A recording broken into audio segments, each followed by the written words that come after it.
Assalamualaikum warahmatullahi wabarakatuh. Alhamdulillahi rabbil alamin. Wa sallallahu ala nabiyyina Muhammadin wa ala alihi wa sahbihi ajma'in, amma ba'd. Jamaah salat maghrib yang dimuliakan oleh Allah Subhanahu wa ta'ala, alhamdulillah, puja dan puji syukur senantiasa kita persembahkan kehadirat Allah Subhanahu wa ta'ala, yang mana tidak sedetik pun berlalu dari hidup kita kecuali berlalu dengan nikmat Allah Subhanahu wa ta'ala. Semoga Allah membimbing kita semua menjadi hamba-hambanya yang pandai bersyukur. Amin ya rabbal alamin. Salawat beriring salam terlimpah curahkan kepada suri tauladan kita, Nabi besar Muhammad sallallahu alaihi wasallam. Semoga kita semua bisa menghidupkan sunnahnya dan kelak mendapatkan syafaatnya. Amin ya rabbal alamin. Jamaah sekalian yang dimuliakan Allah Subhanahu wa ta'ala, sebelum kita memulai kajian pada malam hari ini, izinkan kami untuk mengucapkan taqabbalallahu minna wa minkum siyamana wa siyamakum wa a'malana wa a'malakum wa ja'alana minal 'aidina wal faizin. Semoga Allah menerima seluruh ibadah kita di bulan Ramadan dan menyempurnakan segala kekurangannya, dan mengizinkan kembali kita berjumpa dengan Ramadan yang akan datang dalam keadaan sehat, dalam keadaan berkecukupan, dalam keadaan yang insyaallah diridhai oleh Allah Subhanahu wa ta'ala. Amin ya rabbal alamin. Sekaligus kami mohon maaf lahir batin. Mungkin dalam kajian ada contoh yang menyinggung, ada kalimat yang tidak pas. Semuanya murni dari kami dan kami minta maaf lahir batin. Semoga Allah Subhanahu wa ta'ala memaafkan dan mengampuni dosa-dosa kita semua. Amin ya rabbal alamin. Kajian kita mengkaji kitab Ar-Risalah, ya, Risalah Adab Sulukil Murid, yakni buku ringkas sebagai panduan bagi seorang yang ingin menggapai ridha Allah Subhanahu wa ta'ala. Dan orang yang ingin menggapai ridha Allah itu diistilahkan dengan istilah murid. Ya, bapak ini sholat, ngaji, menghadir pengajian, zikir, sholawat. Tujuannya apa? Ingin menggapai ridha Allah. Tetapi jangan sampai keinginan itu, keinginan baik ingin menggapai ridha Allah, tidak punya jalannya, tidak ada tuntunannya, tidak ada SOP-nya. Nah, kitab ini hadir untuk itu, ya, untuk mengarahkan kita. Dan sudah banyak beberapa fasal yang sudah kita pelajari. Pada malam hari ini kita akan mendapatkan kembali nasihat dari beliau pengarang kitab Al-Habib Abdullah bin Alwi Al-Haddad rahimahullah rahmatan wasi'ah. Beliau berkata, wa yanbaghi lil muridi an yakuna ab'adan nasi 'anil ma'asi wal mahdhurat. Hendaknya seorang murid yang ingin berjalan menuju ridha Allah Subhanahu wa ta'ala adalah orang yang paling jauh dari maksiat, wa ahfadhahum lil faraid wal ma'murat, dan orang yang paling menjaga hal-hal yang wajib dan hal-hal yang diperintahkan. Ya, gampangnya, kalau memang serius betulan pengen menjadi murid yang sungguh-sungguh menggapai ridha Allah, maka jadilah orang yang paling jauh dari maksiat kepada Allah dan paling semangat untuk taat kepada Allah Subhanahu wa ta'ala. Dan itu terlihat di bulan Ramadan, terlihat sekali. Orang yang begitu datang bulan Ramadan, dia sambut dengan kegembiraan. Kemudian dia targetkan ibadah-ibadah. InsyaAllah Ramadan ini aku akan hatam Al-Quran. Kemudian nanti kalau memang ada kesempatan aku pengen i'tikaf. Itu tanda orang ini serius ingin menggapai ridha Allah. Ada juga ya biasa aja, puasa sudah, tarawih 3 hari, kemudian menghilang. Ketika ditanya, kemana kok nggak kelihatan lagi? Jadilah 3 hari. Nah, jadilah inilah jadi penyakit ini, Pak. Jadilah 3 hari. Yuk iktikaf yuk. Aduh, nggak bisa. Ya, makanya saya kadang-kadang merenung dan mengamati hikmah. Wajarlah surga itu dibuat derajat. Kenapa surga itu nggak dibuat 1 derajat? Karena rupanya semangat kita ini beda-beda. Ada yang insya Allah Ustaz 10 hari saya i'tikaf. Ada aku 3 hari aja lah. Ada ya aku belum bisa Pak Ustaz, insya Allah yang penting aku tarawih aja. Ya pilihan. Nanti posisi surganya juga beda-beda. Nah, orang yang betul-betul sungguh ingin menggapai ridha Allah itu adalah orang yang paling menjaga diri dari yang maksiat. Bahkan kalau para kekasih-kekasih Allah yang diistilahkan dengan wali-wali Allah, itu tidak sekedar paling jauh dari yang haram, bahkan tidak jauh dari yang makruh. Sebagian dari orang-orang itu, kekasih-kekasih Allah itu paling jauh, bahkan menjauhi hal-hal yang mubah, yang boleh. Itu ditinggalkan karena khawatir terjerumus pada yang haram. Maksudnya gimana? Misal Pak, misal Bapak Ibu lagi kondangan ya, biasanya sistem makanannya pakai peras mana? Itu kan halal itu Pak. Bapak mau ngambil apa aja boleh, memang si tuan rumah menghidangkan makanan. Tetapi orang-orang yang dekat dengan Allah, meski boleh tapi dia sangat hati-hati. Kalau banyak dari kita, udang jadilah, ayam jadilah, ada telur lagi, ada ini, numpuk dia makan. Kenapa orang-orang soleh itu kemudian menjaga diri dari yang hal semacam itu? Padahal halal Pak. Dia cukup ngambil nasi, ngambil sayurnya, daging, sudah. Dia takut terjerumus pada yang haram. Apa itu? Mubadzir. Dan itu yang terlihat dalam pemandangan setiap kondangan. Ngambilnya penuh, yang dimakan setengah, ditaruh nanti di bawah kursi. Daging kepotong setengah, ayam kepotong setengah. Kecil urusannya sebetulnya Pak. Tetapi kekasih Allah, orang-orang yang sungguh dia tahu betul, dia adalah orang yang paling menjaga diri dari yang haram, bahkan dari yang boleh jika itu menyebabkan pada yang haram. Boleh sebetulnya itu. Contoh lain Pak. Dan kita, saya misalnya, ya meski kita bukan orang baik, tapi mencontoh orang baik. Selama Ramadan kemarin, kami hampir rutin diundang untuk buka puasa bersama. Mulai dari instansi seperti negeri, dinas misalkan keuangan, pajak, itu Mitsubishi, macam-macam lah.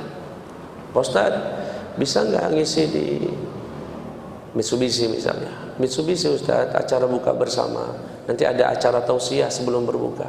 Oh ya, insya Allah tanggal berapa? Oh ya, siap. Saya kosong, siap, insya Allah.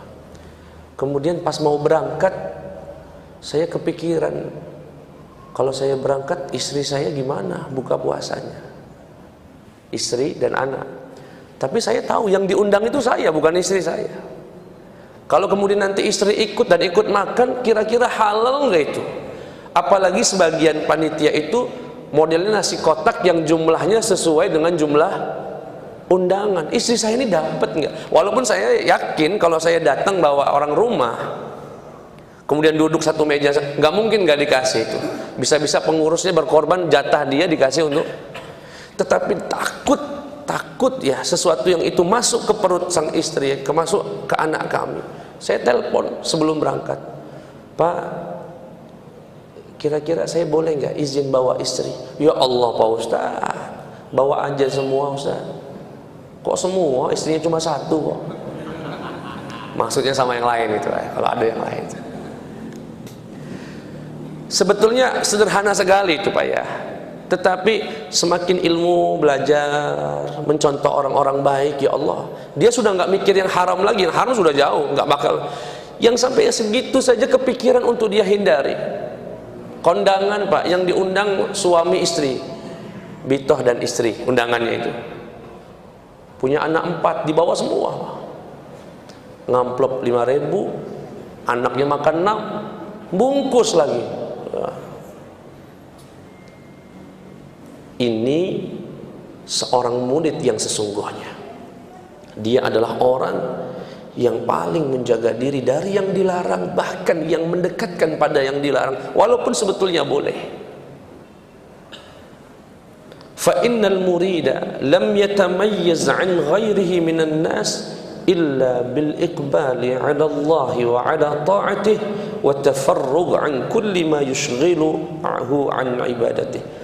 Karena sesungguhnya kenapa ini menjadi ditekankan? Karena yang bedakan saya, bapak pengen menggapai ridha Allah, saya juga pengen, ibu-ibu juga pengen, kita semua yang hadir di sini yakin saya semuanya pengen menggapai keridhaan Allah, ingin menggapai pahala, ingin menggapai surganya Allah. Nah, apa yang membedakan kita Pak? Keseriusan menempuh jalan itu. Ya, keseriusan betul nggak? Kalau serius sejak Ramadan misalnya selesai, kira-kira sudah megang Quran lagi belum? Atau sudah dimasukkan lemari dan nggak disentuh lagi? Ya, kita beda. Sehingga kata beliau, karena yang membedakan murid yang satu dengan yang lain, muslim yang satu dengan yang lain, adalah keseriusan dia untuk terus mendekatkan diri kepada Allah Subhanahu wa ta'ala. Tadi di baris pertama beliau katakan yang fokus utama adalah yang fardu-fardu. Nah, ini penting untuk ditegaskan karena sebagian dari kita itu ada yang semangat untuk melakukan ibadah yang sunnah tapi lalai dengan yang fardu. Dan itu sangat terlihat. Hari Raya Idul Fitri itu pengurus masjid sampai kewalahan, orang yang nggak pernah kelihatan. Padahal sholat Idul Fitri itu hukumnya apa Pak? Sunnah. Sedangkan subuhnya sebelum Idul Fitri itu fardu, tapi sepi. Subuh sepi, Idul Fitri berarti ada yang salah, berarti ada yang keliru. Dia mengedepankan yang sunnah dari yang fardu. Nah, ini karena saya lihat banyak yang muda-muda. Salah juga. Saya pernah didatangi oleh beberapa orang tua, Ustadz, alhamdulillah saya senang anak saya ikut ngaji Pak Ustadz gitu. Beberapa hari ini sudah sering cerita tentang Pak Ustadz. Ya alhamdulillah. Gimana Pak Haji? Itulah Pak Ustadz, aku senang dia ngaji tapi kalau ngomong sama orang tua itu masih bentak-bentak Pak Haji. Saya langsung besoknya saya kumpulkan yang ngaji-ngaji, saya sampaikan. Karuan nggak ngaji, yang penting taat sama orang tua. Andaikan itu mau dibandingkan, ya percuma kalau rajin pengajian sana sini tapi sampai lupa dengan orang tuanya.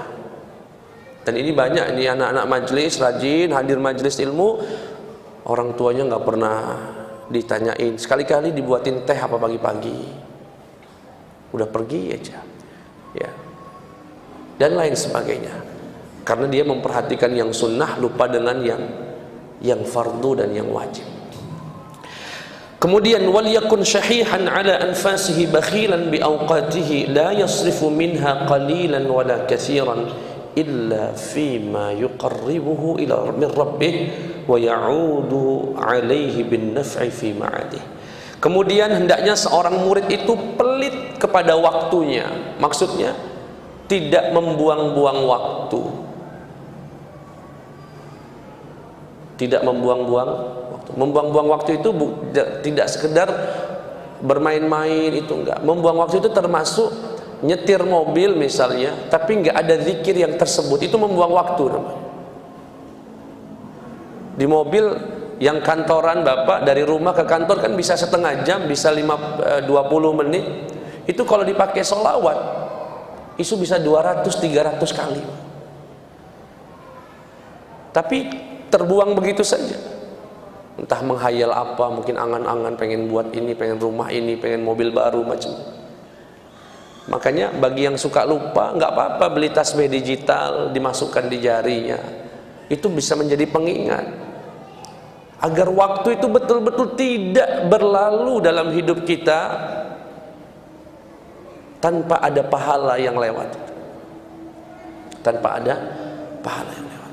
Dan tidak heran kalau Allah berkali-kali sumpah di dalam Al-Quran dengan waktu. Wadduha, demi pagi. Wallaili, demi malam. Wal asri, demi waktu. Semuanya sumpahnya Allah dengan waktu. Kenapa? Karena itu yang paling mahal. Sekaya apapun Bapak, setinggi apapun jabatannya, tidak akan pernah bisa mengulangi 1 detik yang telah berlalu dari hidup kita. Sehingga Allah bersumpah wal asri, demi waktu, innal insana lafi khusrin, sesungguhnya manusia itu dalam kerugian. Ya, waktu habis. Apalagi yang ngantor sudah 30 tahun, tiap hari ke kantor, pergi pulang. Tapi dia tidak sibukkan dalam perjalanannya untuk banyak zikir kepada Allah Subhanahu wa taala, dipakai untuk sholawat kepada Nabi Muhammad sallallahu alaihi wasallam. Yang bujang-bujang bawa motor, daripada menghayal ke kanan dan ke kiri, gerakkan lidahnya, Allahumma sholli ala Muhammad, Allahumma sholli ala Muhammad, subhanallah bihamdihi, subhanallah, subhanallah bihamdihi, subhanallah. Dibaca zikir yang mana ia nikmati. Hendaknya seorang murid menjadi orang yang pelit. Kepada waktunya tidak dia gunakan kecuali yang mendekatkan diri kepada Allah Subhanahu wa taala. Yang berikutnya dalam fasal yang sama, wa yanbaghi an yakuna lahu wirdun min kulli naw'in min al-ibadati yuwazibu 'alayha wa la yasmah bi tarki shay'in minha fi 'usrin wa la yusrin falyukthir min tilawatil Qur'anil 'azim. Hendaknya seorang murid itu punya wirid, punya amalan yang sifatnya sunnah dan tidak dia tinggalkan, menjadi pegangan dia betul. Maksudnya gimana Ustadz? Begini Pak, setelah kita punya sholat 5 waktu, kita jaga 5 waktu kita, Bapak itu, Ibu harus punya satu amalan yang Bapak jaga betul sebagai pegangan untuk menghadap Allah Subhanahu wa ta'ala. Kalau bisa dalam safar nggak ditinggalkan, dalam keadaan lapang ataupun sempit tidak ditinggalkan. Dan silahkan memilih kira-kira ibadah mana yang bisa diistiqomahkan. Dan ini dasarnya sabda Nabi Muhammad. Sahabat Bilal itu dikenal dengan ibadah sunnah wudunya. Abu Bakar nggak dikenal itu, nggak ada riwayat Abu Bakar masuk surga lantaran sunnah setelah rokaatain, setelah wudu. Jadi sahabat itu juga macam-macam Pak ibadahnya. Ada yang dikenal dengan kedermawanannya, Sayyidina Utsman bin Affan. Ada yang masuk surga jalur sholat sunnah setelah wudu, sahabat Bilal bin Rabah. Ada sahabat yang melalui dekat dengan Allah Subhanahu wa taala dengan Qur'annya, Abu Musa al-Asy'ari. Nah, Bapak itu harus punya itu. Punya amalan yang dijaga betul. Apalah misalnya, alhamdulillah Ustaz, saya setiap hari nggak pernah kurang misalnya 100 kali bersolawat kepada Nabi Muhammad.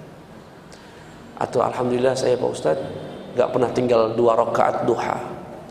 Saya alhamdulillah Pak Ustadz sunnah wudu nggak pernah ketinggalan. Alhamdulillah Pak Ustadz saya ini termasuk orang yang menjaga wudu saya. Apa? Silahkan dijaga betul. Dan itu yang disebut dengan wirid. Dia punya wirid Dan dari sekian wirid yang banyak, ragam ibadah yang banyak, beliau menganjurkan dua. Yang pertama, Al-Quranul Karim. Falyukthir min qiraatil Quran, min tilawatil Quran ma'a tadabbur, dengan tadabbur li ma'anih wa tartir li alfadhih. Nah, dan insyaallah saya akan sedikit lebih mendalam terkait Al-Quran ini. Kata beliau, hendaknya seorang murid itu yang sungguh-sungguh, dia punya wirid, punya bacaan Quran yang terus dia lakukan dengan tadabbur maknanya, ya. Kemudian beliau sangat konsentrasi di sini dengan tadabbur tadi, Pak. Jangan sampai membaca Quran itu ya baca-baca saja, tetapi tidak sempat untuk meresapi maknanya. Dan sebetulnya kalau memang serius, bisa ada waktu setiap hari baca 2 ayat, kemudian dia baca tafsirnya. Beli tafsir Ibnu Katsir misalnya, paling cuma 300.000, 400.000, tidak semahal harga ban motor Bapak atau ban mobil. Tapi kalau nggak diniatkan ya seumur hidup pun nggak bakal itu. Atau kalau sekarang nggak perlu beli, sudah bisa download, mungkin ada aplikasinya. Betul-betul meresapi bacaan Al-Qur'annya. Nah, di sini ada titik tekan yang beliau ingin sampaikan. Yang pertama, baca Quran itu dengan tartil. Dengan tartil. Tartil itu dalam ilmu tajwid membaca dengan memperhatikan i'ta'u kulli harfin haqqahu wa mustahaqqahu.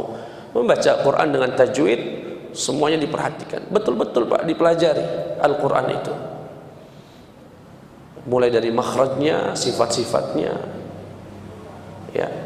Jangan sampai membaca dengan suara yang bagus tapi tidak memperhatikan tajwid. Dan hari ini saya sering melihat video orang berlomba-lomba ingin bersuara bagus ngaji Quran tapi mengorbankan hukum tajwidnya. Enggak boleh, haram hukumnya. Tajwid menjadi hakim terhadap nada, terhadap lagu yang dibaca. Nggak boleh baca Quran misalnya sering ya, apalagi Al-Fatihah itu ihdinas siratal, panjangan itu ya, maliki yaumiddin, salah walaupun terdengarnya bagus, nggak boleh. Dan harus hadir betul yang sedang dibaca itu adalah Al-Quran, dan Al-Quran adalah firman Allah Subhanahu wa ta'ala. Yang Bapak baca itu firmannya Tuhan semesta alam ini, sehingga muncul rasa ta'zim, rasa mengagungkan Al-Quran, membaca dengan penuh hikmat, penuh dengan tadabbur ya. Dan seorang murid harus punya wirid. Dan ini derajatnya macam-macam nih Pak. Saya kalau bicara tentang banyaknya orang baca Quran, itu beda-beda. Saya punya guru baru meninggal di Mesir, Profesor Dr. Usamah Abdul Azim namanya. Meninggal dunia dan beliau sudah menghatamkan Al-Quran selama hidupnya 2.400 kali. 2.000. Kok Ustaz tahu? Murid beliau punya asisten yang selalu sholat di belakang. Kami dulu kalau tarawih itu 30 juz Pak, satu malam sama beliau. Jadi kalau Ramadan itu 30 kali hatam. Tapi kami ikut hari pertama aja. Hari kedua cari masjid yang lain. Jadilah yang sebulan sekali hatam. Nggak sanggup Pak. Belum sampai jam 1, sampai jam 2. Umur profesor loh Pak. Artinya kesibukannya itu banyak tapi masih menyempatkan.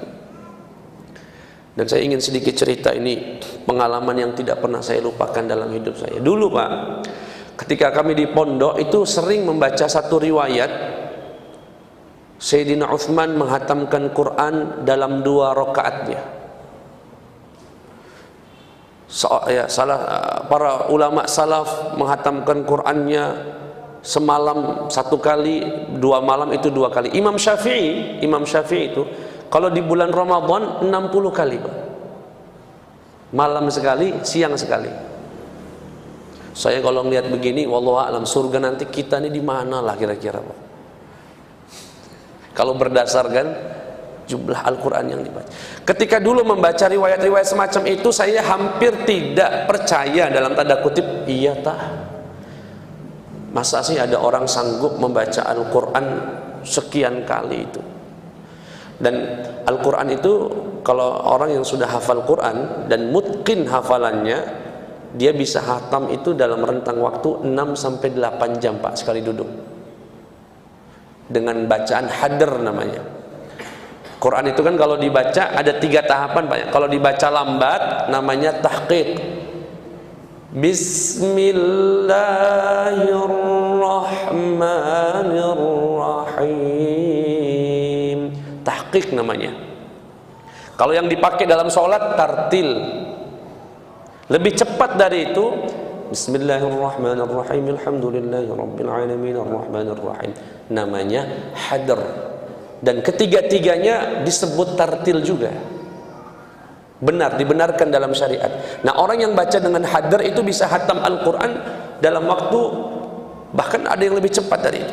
Ya, saya ambil gampangnya 8 jam. Jadi Imam Syafi'i itu kalau memang 60 kali berarti siang sekali, itu duduk dari subuh sampai zuhur, kemudian istirahat, nanti maghrib atau di tarawih beliau baca lagi sampai, masih bisa dipertanggungjawabkan secara logis. Artinya ada orang itu mampu, Pak, baca Quran itu berjam-jam. Saya dulu, masa sih? Tapi sekarang tahu jawabannya, Pak. Ketika dulu membaca riwayat semacam itu sulit untuk bisa mencerna dan memahaminya. Kok ada orang mampu baca Quran berjam-jam? Tapi sekarang jawabannya sudah tahu.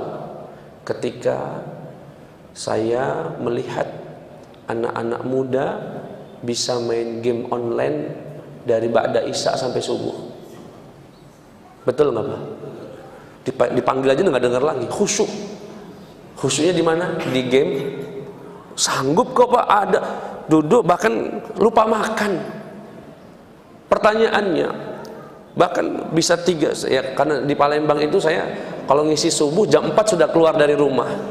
Itu sebagian masih ketemu beberapa bujang-bujang itu nongkrong, nggak ngobrol itu, Pak. Gini, main slot kalau kata orang itu, Pak. Judi. Itu dari ba'da isya itu, Pak, sampai subuh mampu melakukan. Oh, rupanya manusia itu mampu melakukan hal yang sama dalam waktu 6 jam, 7 jam, 8 jam. Kuncinya satu, menikmati. Cuma bedanya beda tempat, Pak. Satunya nikmatin game, satu menikmati Al-Quran. Dan saya dipertemukan Allah dengan orang yang semacam itu. Saya datang ke Mesir 2008. Sesampainya saya tinggal di asrama namanya Madinatul Bu'uth, yaitu asrama untuk mahasiswa yang dapat beasiswa. Itu ada 2.000 sampai 3.000 kalau digabung dengan yang perempuan, dari 104 negara tinggal di asrama itu. Ada masjidnya. Saya itu tertegun dengan seorang sahabat namanya Fili, asalnya dari Kongo. Kongo itu negara, Pak, ya, bukan coklat. Tenggo kalau coklat. Tapi dia berangkat ke Mesir pakai paspor Mali. Paspornya Mali. Jadi ketika saya masuk masjid, selalu mendapati dia itu sedang baca Quran, Pak. Pagi, siang, sore, kapan saja ke masjid selalu baca Quran. Sedangkan kami ini kalau murojaah Quran biasanya ba'da maghrib sampai isya, nanti ba'da subuh sampai syuruk. Ini enggak, Pak. Jam berapa aja ke masjid selalu ada dia. Saya sampai dan duduknya senengnya nyender mimbar begini nih, nyender dia sambil goyang-goyang. Suatu ketika saya pengen murojaah di malam hari, entah kenapa pengen saja. Habis sholat isya keluar, kami makan di tempat yang disediakan, pulang ke kamar beres-beres, ambil Quran, saya mau murojaah lah ke masjid. Saat ke masjid kurang lebih jam 9-an malam, tidak ada orang di masjid kecuali si dia ini, Pak. Dan sedang sholat 2 rakaat, sedang sholat ya, sedang berdiri. Ya sudah, saya sholat tahiyatul masjid, duduk di sebelah orang ini. Ketika duduk ya sudah, saya murojaah itu.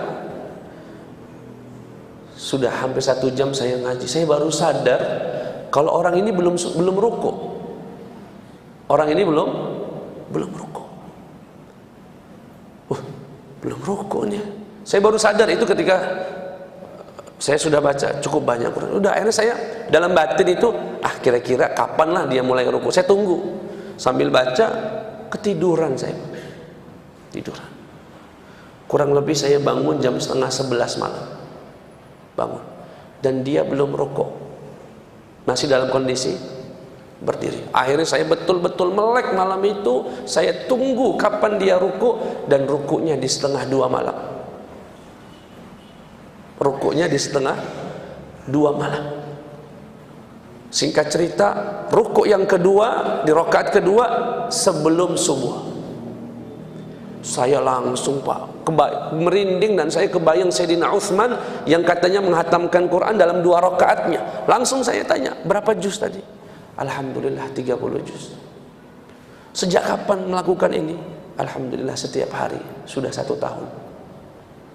Tapi kadang-kadang hafalan nggak bagus, datang mood nggak bagus, cuma dapat 24, 26, nanti saya lanjutkan setelah subuh, dibaca di luar sholat. Saya yang waktu itu masih anak baru, tidak ada dalam pikiran saya kecuali pengen betul ngobrol sama dia, pengen mencari inspirasi dan semangat. Kira-kira apa yang membuat dia bisa melakukan itu? Saya kira itu hanya ada di abad sahabat saja. Singkat cerita saya ngomong, bisa nggak saya ngobrol? Pengen saya ngobrol. Kata dia, ya sudah, nanti malam datang aja ke masjid jam 1. Insya Allah saya nggak sholat.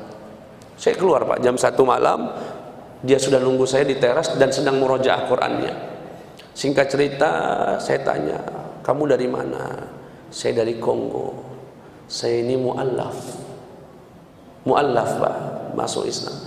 Saya lahir dari keluarga pastor, dan saya masuk Islam, singkat ceritanya, karena saya mendengar radio Al-Quran, suara dari ulama Mesir, Syekh Abdul Basit Abdus Samad, seorang qari. Saya tertegun dengan indahnya suara ini. Kemudian saya memutuskan masuk Islam. Saya diusir keluarga, saya kabur ke negara Mali, saya dapat paspor, dan tidak ada tujuan saya kecuali pengen ke Mesir dan pengen bisa menghatamkan Quran. Singkat cerita, berangkat ke Mesir, hatamlah dia Al-Quran dalam 1 tahun, hafal Quran, dan sejak itu hidupnya hanya pengen dengan Quran. Saya tanya dengan beliau, apa cita-cita kamu? Cuma satu, pengen lihat orang tua saya masuk Islam.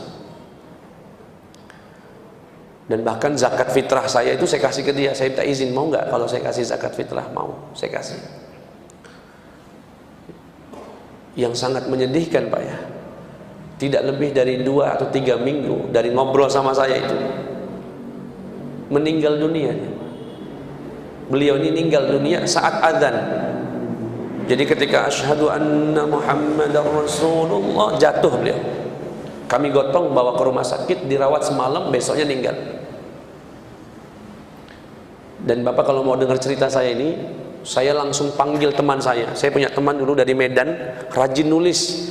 Tulisannya itu dikirim ke Indonesia, nanti diterbitkan di media cetak atau media online, dia dapat fee. Saya panggil, ini ada orang luar biasa, tolong kamu wawancara dan catat tentang dia. Jadi kalau Bapak sekarang searching di Google, tulisannya masih ada. Judulnya Manusia Langit Abad 20. Itu kisah tentang orang yang saya ceritakan, dan cerita yang ditulisan itu belum lengkap, lebih lengkap yang dari saya cerita. Karena yang betul-betul wawancara sebetulnya kami. Jadi kalau ada hari ini orang berkata, wajarlah itu Imam Syafi'i 60 kali Ustaz, wajarlah itu kan sahabat, wajarlah. Enggak Pak, ini ada mu'allaf, orang Afrika mampu melakukan itu. Ya kita mah nggak muluk-muluk lah Pak, nggak bisa hatam setiap malam begitu, sebulan sekali jadilah, nggak bisa setahun sekali Pak. Tapi jangan Ramadan aja, betul-betul dibaca setiap hari, walaupun satu harinya itu cuma 1 lembar Pak. Karena kata Rasulullah, inna ahabbal a'mali ilallahi adwamuha wa in qalla. Sesungguhnya perbuatan yang paling dicintai Allah adalah yang lanjut, istiqomah walaupun sedikit. Kata para ulama, katsirun qalilun munqati' atau katsirun mustamir khairun. Sebentar. Qalilun mustamir khairun min qalilil munqati'. Banyak sedikit tapi berkelanjutan, ya, qalilun mustamir khairun min katsirin munqati'. Sedikit tapi lanjut lebih afdal daripada yang banyak tapi putus. Maksudnya Ustaz, orang yang hatam Quran di bulan Ramadan 30 juz, kemudian tidak lagi baca Quran sampai ketemu Ramadan tahun depan, lebih baik dia tidak hatam di Ramadan, tapi dia rutin setiap hari 1 lembar, gak pernah dia tinggalin sampai luar Ramadan. Itu jauh lebih baik, karena Allah mencintai, inna ahabbal a'mal, sesungguhnya perbuatan yang paling dicintai oleh Allah adwamuha, yang paling berkesinambungan, wa in qalla, walaupun sedikit.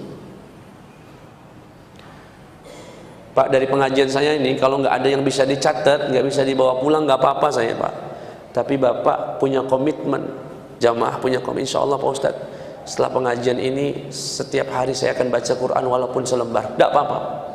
Itu jadi hadiah majelis. Kalau bisa itu setiap kali majelis ada amalan yang bisa diamalkan pulang itu. Bukan sekedar informasi ilmu enak didengar kemudian sudah, nggak ada perubahan dalam hidup. Salah. Ada yang salah dari ngajinya. Betul-betul insya Allah pulang dari sini insya Allah Pak Ustadz. Pokoknya ini kalau saran saya, habis sholat subuh, setelah zikir subuhnya, kalau mampu menunggu syuruk, pakailah dengan baca Quran. Kalau tak mampu karena sudah harus bekerja dan sebagainya, pulang ke rumah, buka Qurannya, baca walaupun 1 lembar, walaupun bahkan setengah lembar, dibaca. Insya Allah sayati yaumal qiyamati syafi'an li ashabihi, Quran akan datang sebagai pemberi syafaat kita di hari kiamat. Ini amalan pertama dari seorang murid. Jadi seorang murid itu harus rajin. Bahkan guru saya Dr. Yusri mengkritik sebagian murid, sebagian muslim yang rajin baca zikir pagi dan petang tapi nggak pernah baca Quran. Semangat baca rotib haddad, rotib attos, rotib bla bla bla bla, macam-macam jenis zikir tapi nggak pernah baca Quran. Ada yang salah. Wirid paling afdal adalah Al-Quran. Zikir paling afdal adalah Al-Quran. Beliau juga mengkritik ada orang yang Masya Allah mampu baca istighfar 1000 kali, baca salawat 1000 kali, tapi nggak pernah baca Quran. Ada yang salah. Wirid terbaik kita adalah Al-Quranul Karim. Yang kedua, yang terakhir, dari sekian amalan yang beliau anjurkan untuk dilakukan seorang murid adalah qiyamul lail. Suatu ketika malaikat Jibril turun memberikan nasihat kepada Nabi Muhammad, yang aslinya nasihat itu untuk umatnya. Beliau berkata kepada Nabi Muhammad, ya Muhammad, kata malaikat Jibril, ish ma syi'ta fa innaka mayyit, hiduplah semaumu, tapi ketahuilah engkau akan meninggal dunia. Wa ahbib man syi'ta fa innaka mufariquh, dan cintailah siapapun yang mau kamu cintai, istrimu, anakmu, ketahuilah kalian akan berpisah. Wa'mal ma syi'ta fa innaka majziyun bih, dan berbuatlah semaumu, nak maksiat, mau taat, mau enggak, bebas, terserah kamu, tapi ingat semua ada balasannya. Wa'lam, kata malaikat Jibril kepada Nabi Muhammad, ketahuilah duhai Muhammad, anna syarafal mu'min qiyamuhu bil lail, sesungguhnya kemuliaan seorang muslim itu ada pada salat malamnya. Wa izzahu, dan harga dirinya, istighna'uhu 'anil nas, adalah ada pada tidak adanya harapan dari manusia. Jadi kata beliau, kemuliaan kita ada pada salat malam, dan harga diri kita ada saat kita tidak pernah meminta-minta kepada manusia. Nah, qiyamul lail ini kan banyak Pak. Istilah qiyamul lail itu untuk semua sholat yang dilakukan pada malam hari. Sholat tahajud ya disebutnya qiyamul lail, tarawih ya qiyamul lail, ya witir ya qiyamul lail. Bapak sholat malam itu istilahnya qiyamul lail. Kalau bapak nanya saya, Pak Ustadz, dari seluruh ibadah yang sunnah-sunnah, sholat yang sunnah-sunnah, manakah sholat sunnah yang paling afdal? Jawabannya witir. Jawabannya witir. Bahkan dalam madhab Imam Abu Hanifah, witir itu wajib, Pak. Loh, berarti sholat wajibnya mereka 6 dong, Pak Ustadz? Enggak, karena mereka membedakan antara fardu dengan wajib. Sholat 5 waktu dihukumi fardu, witir hukumnya wajib. Saking pentingnya. Bahkan sepengetahuan kami, wallahu a'lam, satu-satunya sholat sunnah yang tidak pernah ditinggalkan Nabi saat safar cuma witir. Dan kita sudah dilatih bulan Ramadan 1 bulan, alhamdulillah nggak pernah tinggal witir. Semoga ini bisa dilanjutkan, Pak, di luar Ramadan. Teknisnya gimana, Ustadz? Gampangnya begini, Pak. Nanti habis sholat isya, sholat ba'diyah. Biasanya kan habis ba'diyah langsung pulang. Tambah 1 rakaat lagi, Pak, witir. Minimal 1 rakaat. Syukur-syukur bisa 3 rakaat. Lakukan itu setiap malam. Kalau takutnya nggak bisa bangun sebelum subuh. Andaikan Bapak bangun sebelum subuh, tinggal 5 menit waktunya, atau 10 menit, Bapak ambil wudhu, tinggal 5 menit. Pak Ustadz, sholat apa yang harus saya lakukan, yang bagus saya lakukan sebelum azan subuh? Kalau Bapak belum witir, pilihlah witir sebagai pilihannya, karena dia yang paling afdal. Ya, jadi witir itu 11 paling banyak. Paling sedikitnya 1 rakaat versi mazhab Imam Syafi'i, 3 rakaat versi mazhab Imam Abu Hanifah. Insya Allah bisa diamalkan, Pak, ya.